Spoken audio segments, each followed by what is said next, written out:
you'll see it in this game too. The Sheikahs go for, with their architecture, they're always inspired by what is in the real world. I feel like Nintendo kind of has this whole idea that like there's nothing more magical than the actual world we inhabit today. Like any fantastical world you've played in your room, in your basement, on the couch, there's somewhere out there of equivocal beauty, like in the real carbon-based world.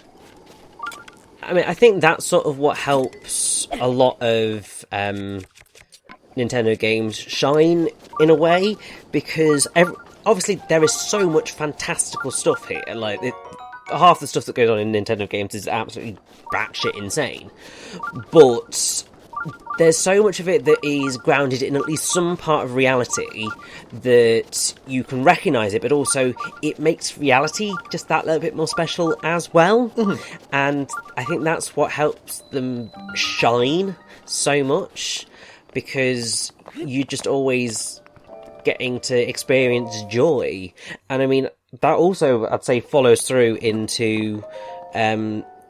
So, at the point of us recording this, I believe it was last night, they did the official reveal for Super Nintendo World of the park in Japan actually physically being finished and ready and there.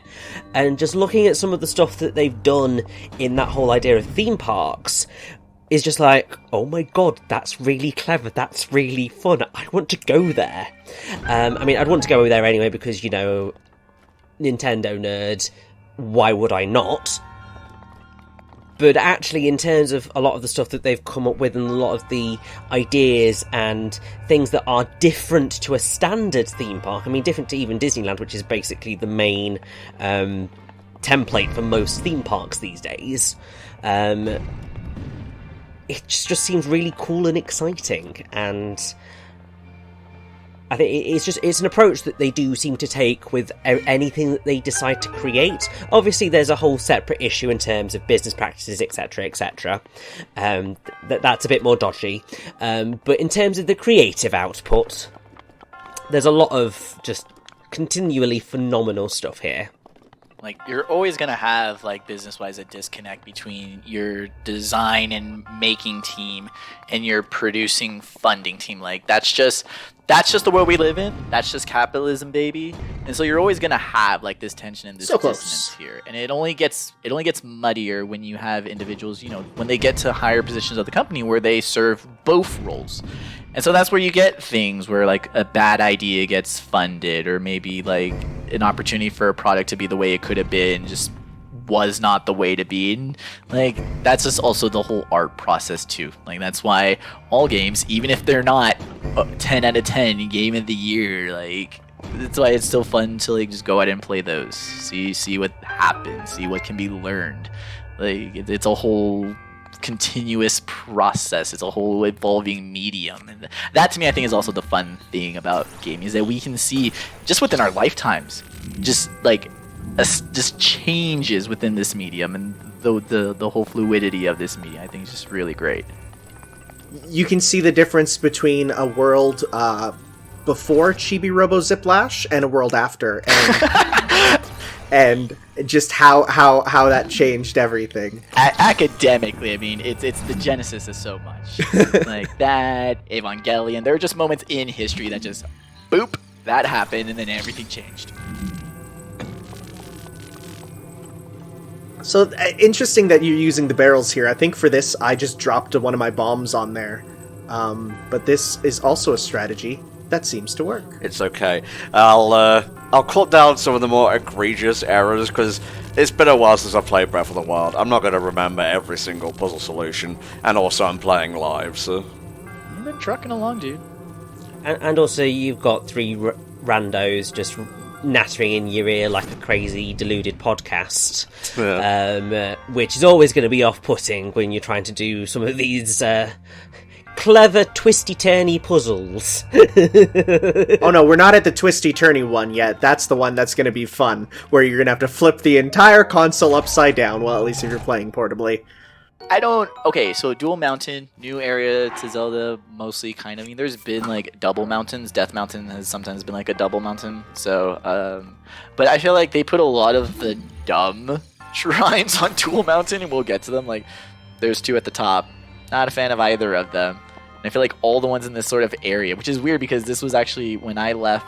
I did the same thing as he did. When I got off the plateau, I decided to just go to Kakariko via Dual Mountain. Yeah, so these are also mostly a lot of the first shrines I did too. They're not fun for the first shrines. Like, I don't know if the game, because there's some other ones that if kind of you look at the whole map, we're sort of going in a 3 o'clock, 4 o'clock direction from the Great Plateau. If you go more of a 8 o'clock direction, kind of more towards Gerudo Desert, there's some like, I don't know, I'd call them baby shrines, honestly. Like, you get a lot more safer items, stuff's more kind of like handed to you. And I think it's because it's like right next to the plateau. But yeah, if you go through Dual Mountain for some reason, you just get hit with a lot of really awkward shrines off the get-go, and you kind of have to like think about it. But again, you can either just skip them, just move on, or just do what you want. It's Breath of the Wild. You can go kill Ganon right now. You're done. You don't need to do no more. I think so. One of the other things is what is really quite cool. Also, not that many people will actually go through with it in sort of that sense. Is that obviously the game points you in the direction of Kakariko, and then it will point you in the direction of the 4 main areas of the game. So Gerudo Desert, Lanairu, Zora's Domain, Death Mountain, and then I can't remember what the mountain area is called, but it's a mountain. Rito Village. The Rito Village. Rito Village, that's it. You know, I should remember this considering I have just come off of finishing Age of Calamity, which having now, beaten it, I can confidently say that it is an excellent side prequel sequel. There you go. I myself haven't beat it yet. I've been playing it a little slowly, but now that I'm officially on winter vacation, I can take all the time I want. Wow. This guy goes on vacations. Yeah, when you're a teacher, you get those. That's snazzy. That's nice. That's a nice boulder. I like how it's just like, yes, this is going to go in a wonderful arc. It's going to be incredibly impressive, and then it was just like, Link can't throw for shit. The depth perception on the bomb throws is a little iffy, but I think it plays into it. It kind of makes it, if you usually get like a higher view, it's usually a bit easier to determine. If you're on lower ground, it's usually a bit more difficult. I'm kind of glad that they didn't do like a whole like dotted line arc like throw. They didn't show you the parabola, but so it does kind of add the chaotic element to it all. It's like, I think this throw's gonna make it, and then sometimes it doesn't, and then you kind of gotta scramble and figure out what the fuck you're gonna do now. See, I think I don't think they should have started you with the parabola arc, but I would have liked if there was maybe like a piece of equipment that you get, maybe later on that you put on and it'll show you like the parabola, or even like your arrows, like a line of sight. I feel like that would have been a nice thing, and who knows, maybe it's one of those things that'll be a concept that they'll put into Breath of the Wild too, because I saw this really sick one of what if Link got a prosthetic arm in Breath of the Wild 2, and it sounds funny, but they basically showed, like, you can get the hook shot as an attachment for the arm. You can get a torch. You can get, like, a big, dumb mallet thing that breaks rocks. So they showed, like, a bunch of different... Basically, like, the Sekiro prosthetics, but, as a sort of thing of, like, this is the new tool for this one that lets you do different things. Like, get one of the Ganon Blight cannons or something like that.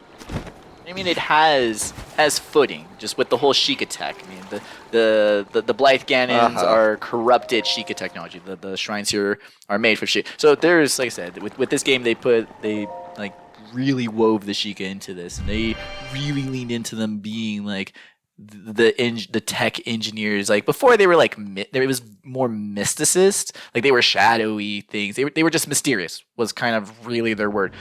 They actually fleshed them out to make it more like, okay, these guys, it's more of knowledge that the Hylians don't really understand, the technology that goes along with it, the danger posed by that technology, yada, yada, yada.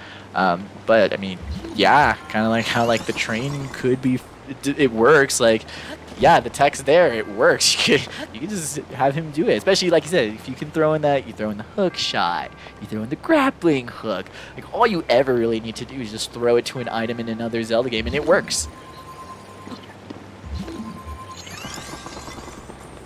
I have to say I would be down with that idea. I'd also, like, it's been floating around for quite a while, and I think it was, I don't know whether it was fan art or concept art before Breath of the Wild became a sort of an official thing, but it has been talked about a lot of a more modern day Zelda, so that's where the whole idea of like motorbike, Link on a motorbike came from, and like I would be down with that as a sort. Obviously, I'm not saying the entire Zelda franchise should go completely to like more modern setting and live like that, because God no, we need a little bit more variety there. But for at least, you know, one game going for sort of, you know, more fantasy based on reality, shall we say, it'd be really cool. The series has already opened the timeline box, like not even with Age of Calamity, but like prior, it's always had a timeline box. So you open yourself to, again, infinite timelines means infinite possibilities. You can have Zelda any fucking where. It's especially, again, it sets itself up with the whole curse. All you need are the structural elements, and congrats, you have a Zelda game. Everything else, you could. Hell, like, you could focus on, like, you can make it spooky. You really could, like, and I know, like, and I'm not saying Nintendo, like, gore, but I mean, like, Luigi's Mansion. You could go spooky. You can do anything. You just, so long as you hit those beats, and you don't even need to hit those if you didn't want to. But I did have just one question, because with this puzzle, the solution, this one gave me, like, such a hard time. Solution obviously uses the ice rune, but I did have a question about you guys on your preference for stasis and I'm an idiot. I was gonna give you a little few more tries before I recommended that. There we go. So what we say, Mexi? want to first applaud that. Snaps, and then Oh yes, of course. Just going back, that magnet and stasis, usually if there's a problem in this game, like, you can use either of those interchangeably to find a solution. It's just kind of more up to preference. Usually if it's an ice puzzle, you're gonna have to use the Cryonis room, but usually if it's like a physicsy thing, you can probably use either or there. It comes down to preference. So I was just kind of asking, like, all of you guys, which of those did you see as your preference? Ooh, I think I probably ended up with stasis mostly. Although that might be in part Age of Calamity coming into play there, because stasis in Age of Calamity is an absolutely amazing broken power. Lord. I think for me it was Magnesis that I ended up using the most, because not only can you use it with the metal stuff, around, but you can drop a sword, and you can pick up that sword and use it to control it, at a distance there, which can lead to some fun things, with solving the puzzle with, okay, I can't control that, but I can control my sword and make my sword rub into that. Yeah, no, I didn't.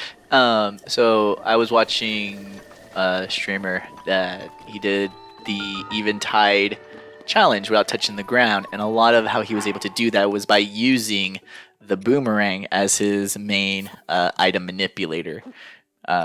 Because basically he was trying to do it so that his feet did not touch the ground, so that the text for the trial did not appear. So that involved him basically using the raft and using, actually he was able to bring a box to him and have the box push the mass of the boat, and it just became this land ship that was cruising along on the island. But yeah, no, he definitely right about using the item manipulation. And Tom, you? I'm more of a bomb sort of guy.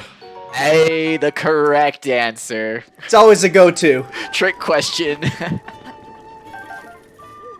Yes, I will just take all of these, thank you. They come outside and everything's gone. Oh, one of my favorite speedrun percentages for Breath of the Wild is dog percent, which is basically every single dog in the game, if you befriend him, will lead you to a treasure chest. Aww. And there's a speedrun that is start to all dog items, and so it is a very fun speedrun to just see them like go, warping from one ranch to another, one stable, and just getting all the dogs to show the treasures. It's pretty good. Beetle! Oh, thank you for talking to me. Guys, an ancestral force that rivals the blood of the goddess and the hero of the goddess. Like, just to let you know. That or a lot of inbreeding. A force, as I said.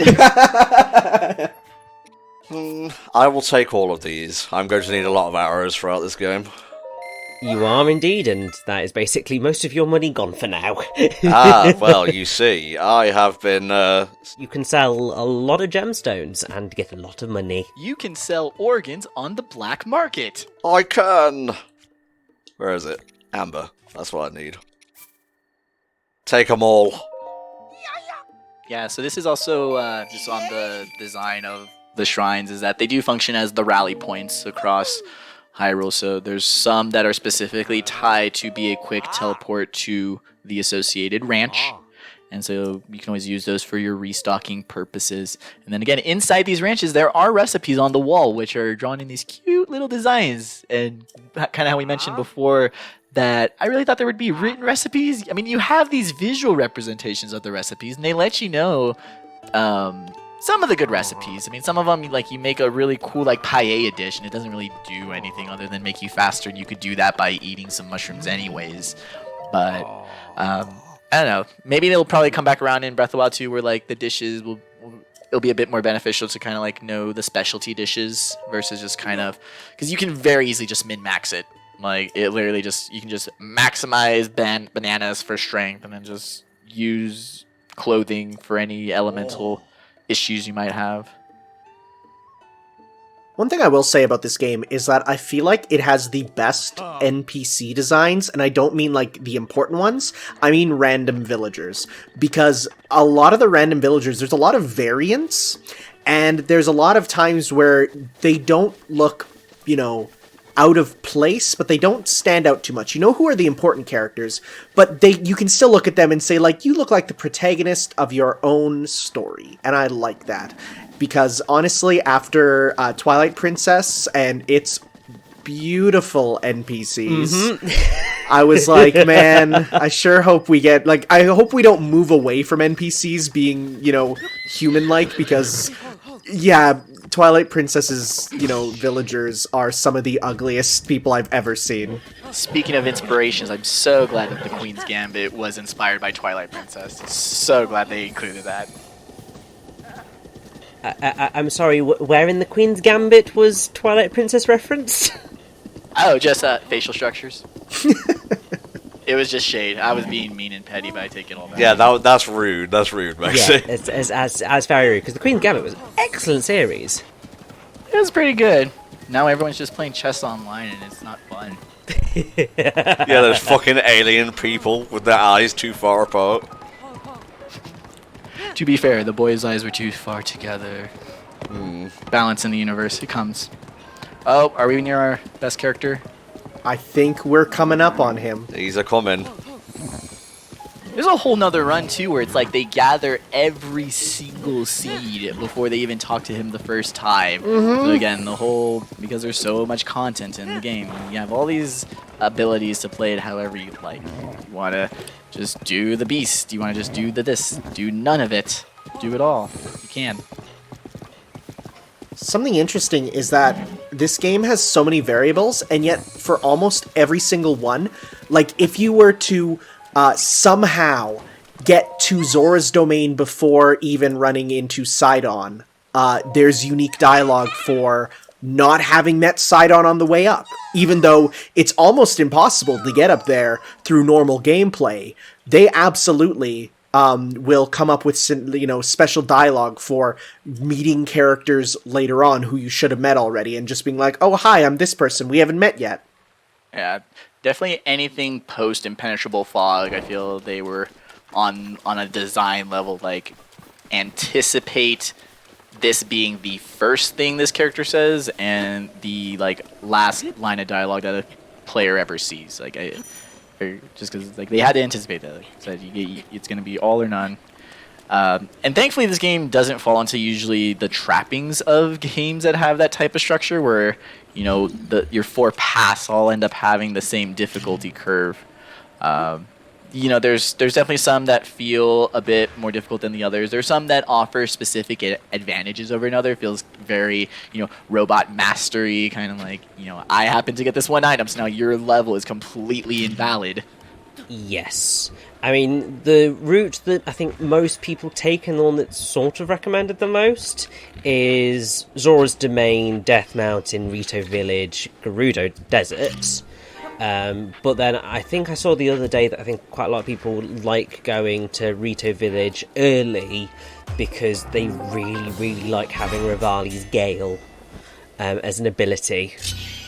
So that sounds like just more of a pure utility route, because I know, like, I don't know, I think Gerudo Desert is done first for quite a few things, and again, the the easy ranch that I feel is kind of right there leads you quite easily to there, and like, heck, the ability you get from that route as well is probably just as broken as Rivali's Gale. So it's like you're free to pick either of those. Like, honestly, it's a trap to do Zora's Domain first. Like, it's unless, like, by that time you shouldn't really be struggling too often. If you are, then by all means, the game's designed for that.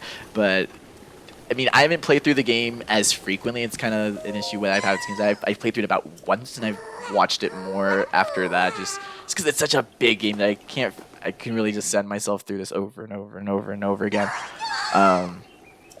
But no, yeah, Zora's Domain first is a trap. Like, not as bad as maybe doing Death Mountain first, but Death Mountain first I think I feel like that could help you out more if you're more active in the game. Like, if you actually are comfortable with the game, do Death Mountain first. If you're just still not comfortable and you're still falling at every cliff edge, then yeah, maybe Zora's Domain first is the way to go. But I do feel the other two are just a much more powerful. It's also because they're more offensive abilities.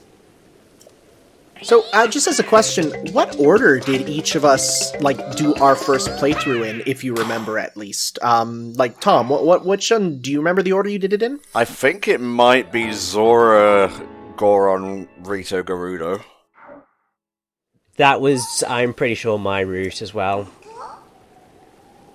I too went with the Link to the Past route. So I guess I'm the outlier. I went Zora, Gerudo, Goron, Rito. And I remember I went Zora first because that's where the game naturally sort of my exploring took me. And then right after that, once I completed that, I'm like, okay, now I need to actually kind of decide where I want to go. And I thought, I've seen so many pictures of the Gerudo side quest stuff on Twitter that I'm like, I need to see it now. I need to see what's going on. Why is everyone posting hot Twink Link in his outfit? I need to see this. And so I went to see it, and I was like, yeah, I was very happy. Okay, so I guess that's all he's going to upgrade for now, but that's fine. What a good boy.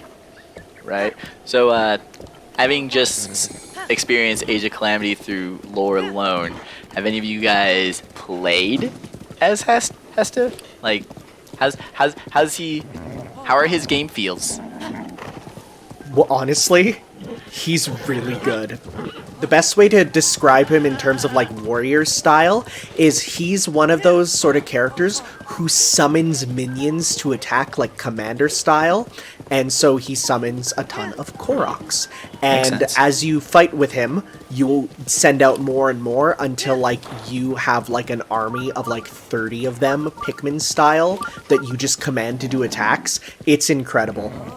Yeah, it's really quite fun. I think initially I was just oh, I'm not sure how I feel about it, but then got a bit further along and was just like, okay, no, this is all right. I think it was just because in Age of Calamity, it's very, very easy to just want to play Link and just sort of level Link up to within an inch of his life.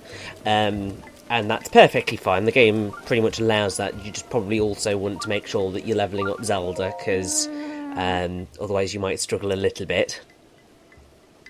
Good old Kakariko. Yeah, boy.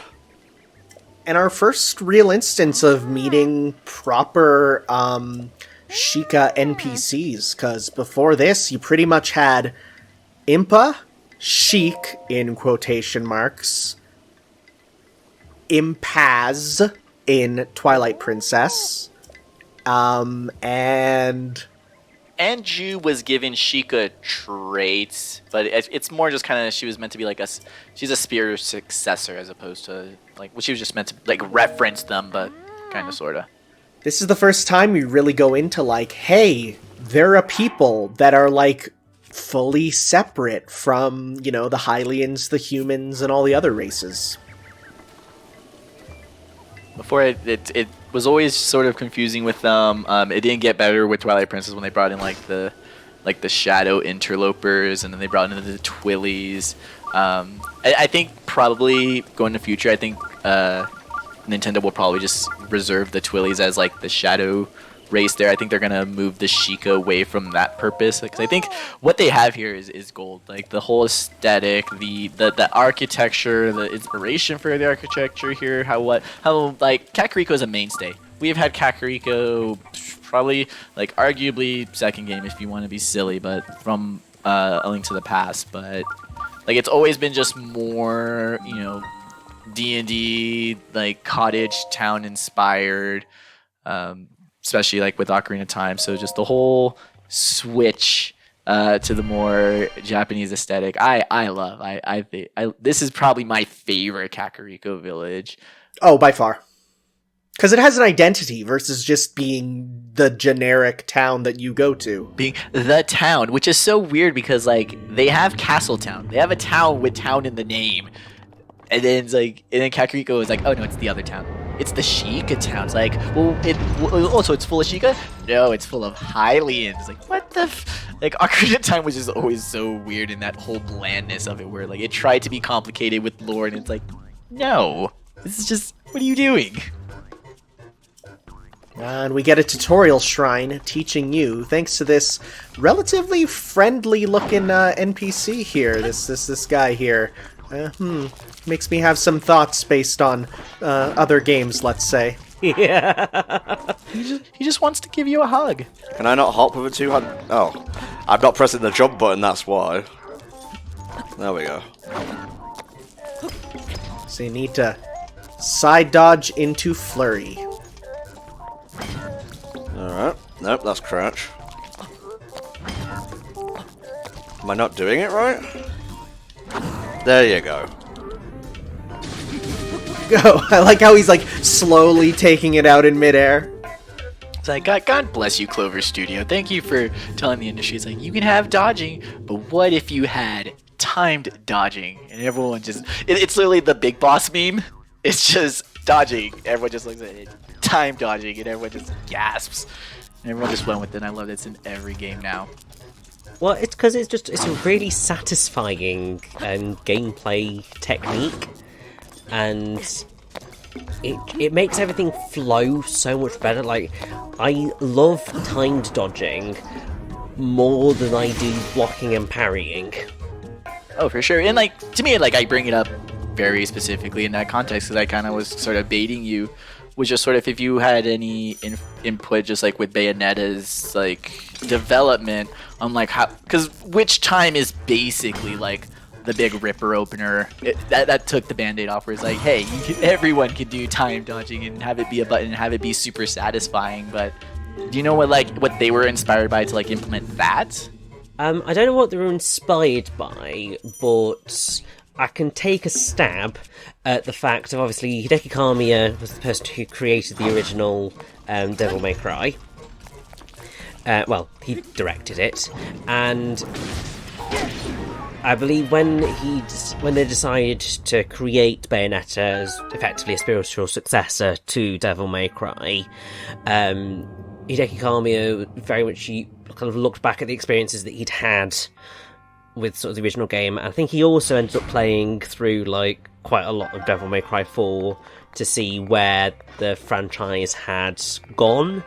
I think it was probably in that sort of approach and thinking about, I suppose, the work that they did on Beautiful Joe, because that had sort of very similar stuff in terms of timing your dodging and counter-attacking, and I think that then all sort of morphed together to create Witch Time, and it works. Forgot that with Beautiful Joe, like, yeah, he has like the whole slow down time, like that's, yeah, how did I forget? Oh man. Yeah, because in Beautiful Joe, basically you dodge the enemy and then you press slow, so you basically did manual witch time as opposed to it happening automatically. So that's, I guess that's our answer to the inspiration. Of course, Beautiful Joe got it from the idea of scrubbing through a VHS tape with its slow and fast forward movie aesthetic. So basically, it all comes back to movies. Dude, it always goes back to Beautiful Joe, dude. Like, even my HFC audition was of Beautiful Joe. Like, it was the very end of the first level. It was the first boss. Don't worry, mine was Scott Pilgrim vs. the World. And, hey, that's getting a re-release, and it's gonna be quite nostalgic to go back to that. I have never played Scott Pilgrim vs. the World, the game, so I'm quite excited. But yeah, mine was Klonoa Wii. And obviously, in case of both Tanner and I, we failed. But did we? But did we? Because we got there in the end. Oh, there's a hide here. I think I forgot to slather on the elixir before going into Death Mountain. But yes, Kakariko Village, home of Impa and the Sheikah. Got a few things to do before we meet with the lady herself. I think it's actually... basically, aside from the characters that are royal descent, just about all of the important NPCs are either from here, lived here, or spend time here. So this is the central hub of the game. I mean, yeah, with the whole world all destroyed and everything, but Zora Domain is still a bigger town than here. This is still probably the more central town of the game. The Great Plateau has lost its central location purpose, and this is now your new hub. Welcome.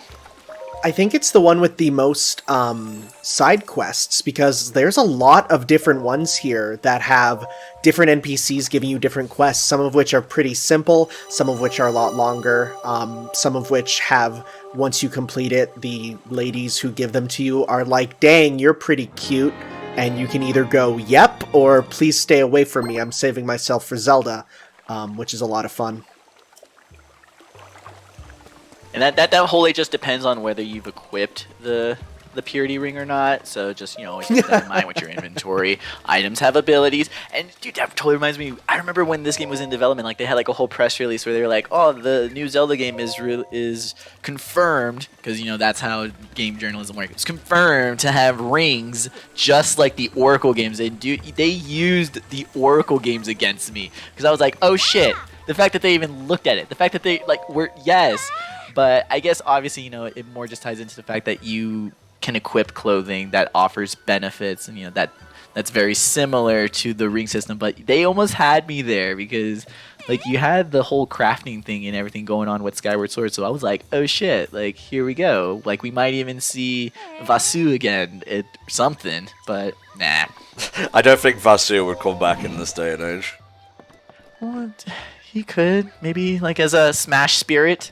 There's always a Smash Spirit, bro. I can hope. There's also the fact that all the Oracle's games are, of course, made by Capcom, which means that, they want to be careful with bringing back content from another company, because they feel a bit iffy about that. I mean, there was some of the early artwork for Breath of the Wild had what looked like the Minish being a part of the plot, but then they got rid of that, and instead decided to go with this instead. Do you have any idea how much that would have rocked if, in the Korok forest, because it's not really that big of a zone, if that, doubled as a Minish zone? Yeah, that would be awesome. I think it's one of those things that really, like, I do wish that Nintendo would, I suppose, delve into those little pockets a little bit more. It goes back to the whole Geno situation, which obviously following the most recent Smash reveal, I think has caused people to internally combust slightly. For those people wanting Geno in Smash. But with that said, I do think that obviously it's all to do with rights and who owns what and who people want to give money to, and it's a bit dodgy, but it's business and it's what happens. But it would be cool just to see Nintendo delve into those pockets a bit more, particularly with Zelda, because things like Minish Cap and obviously the Oracle games are, well, I've not got any comment to say on the Oracle games because I've never played them, but obviously they are really fun little adventures created by another company that are actually really exciting and fit really well in the grand scope of the Zelda franchise. And I mean, I'd love to experience them in like the Link's Awakening DX. No, not DX. Dude, the Oracle game succeeded in the whole red version, blue version better than Game Freak in the year 2020. Like, the fact that they accomplished the whole 2 separate adventures that you want to, like, share or do one or the other. Like, the Oracle games do that better than any Pokemon game has ever done it. Ever. And I think that it would be quite cool to go back and experience that, because I was very late to getting into Zelda. I am fairly certain that my first Zelda game was Skyward Sword. My poor baby. It's fine, because I enjoyed my time with it. And are you sure you're fine? Like, are yes, you sure? I am sure I am absolutely fine. It was all up from there, so, like, there, you know... I know, but look, I just want him to know that, like, we're here for you. Like, because you've been through stuff, all right? Like, it's fine, because I actually did really enjoy Skyward Sword. I suppose because I didn't have that expectation of... I mean, to be fair, Skyward Sword is a really good game. It's just that I think for a lot of people who are massive fans of Zelda, it was maybe not quite everything that they were expecting. Because people have very high expectations for Zelda games. People have very high expectations for Nintendo games as a whole. And I feel they were higher for Skyward Sword, and too. I think, yeah, exactly. So it was probably always going to struggle in some form. Breath of the Wild, I think, had a better go of it, because people's expectations were perhaps lowered following the relationship they had with Skyward Sword. But still... There is the wonderful Granny Impa, which I always love the idea of Granny Impa. It's really cool. Much older now. They're always just super creative with the Impa designs. Like, Links are always Links. Zeldas, they come and go. Like, the personalities, obviously, there is where, the Zeldas shine. But with the Impas, they definitely, it's just those external designs. You have Big Nanny Impa in the Oracle games. You have the, stereotypical old Nanny Impa of the owner manuals of the first couple games, and then she went Steel Ninja, and then she was a badass there for a bit. But like every time, even and again back to Skyward Sword, even Skyward Sword, like Skyward Sword's Impa is fantastic. Like she's up there. Like Breath of the Wild is a pretty good, but we must never ever forget Skyward Sword Impa. Skyward Sword Impa, I think, is my favourite Impa of the lot. Like, that was just incredible. My favorite Impa is when you take the Hyrule Warriors Impa and give her the color scheme of Skyward Sword Impa, because that's unlockable and it makes her perfect. Oh, it's all the duty and honor of all the Impas just collaborated. like could you they're setting themselves up where, I mean, the Warriors franchise, like, okay, their first one they're gonna touch that there's timelines, but like, could you imagine like all of the strengths of the Impas together to help the Singularity Impa? Like, it's coming and I can't wait for it. Yeah. So Impa here is voiced by Andy Gibson, pretty much making her debut role as a voice actor in video games. But it's important to note that she voices both the old Impa in this game and the young Impa in Age of Calamity. So I think she does a really good job with both of them in different ways. Like, I thought they were different actors, but no, it's the same person just doing either their natural voice or an old woman voice, and both of them are really good. Oh, that's awesome.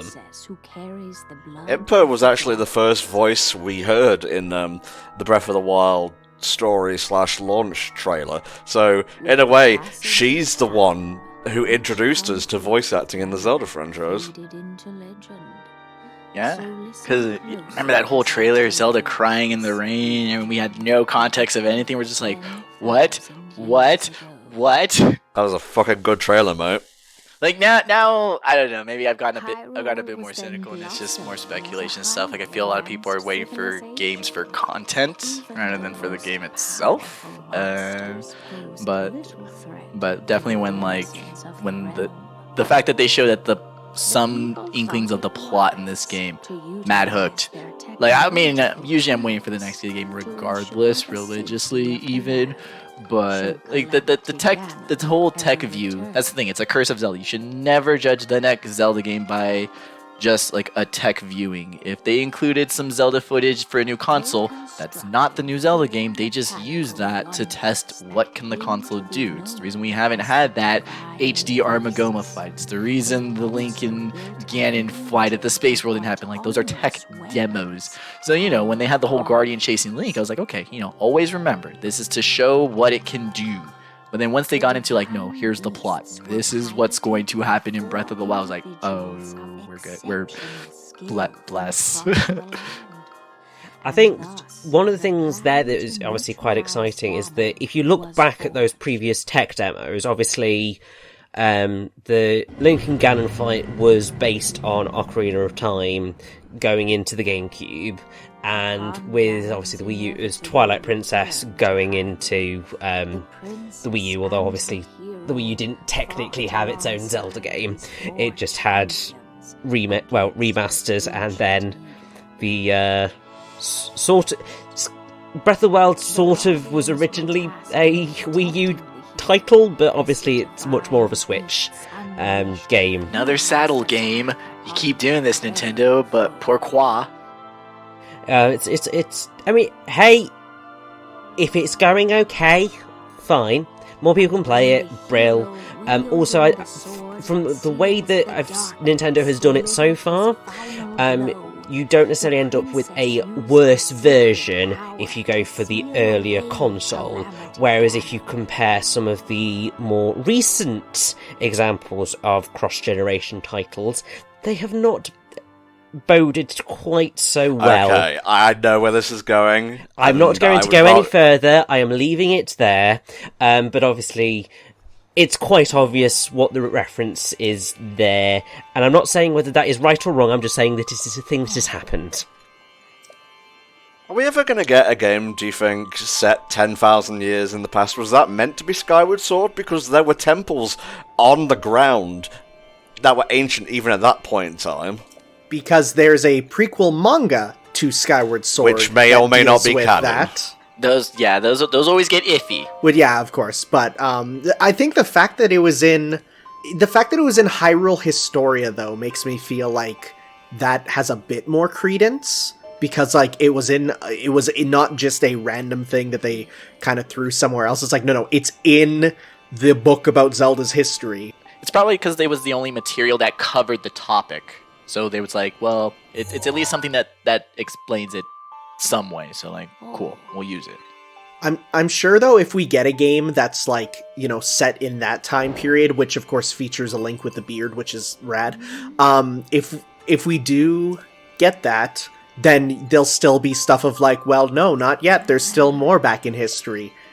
Just because we're dealing with, the original goddess Hylia and Hero, but where did they come from? Oh, we need to talk. I think there'll always be stuff. Like, we'll never get the Adam and Eve Zelda. You can't. Like, even in this game, it sets itself up very specifically to still have something beforehand. Like, when you play Age of Calamity, Like, it takes place in the past, but still not to the past of this legend. This is still even further. This is to buy everyone, like, all the time, space continuum time that they possibly could want or need.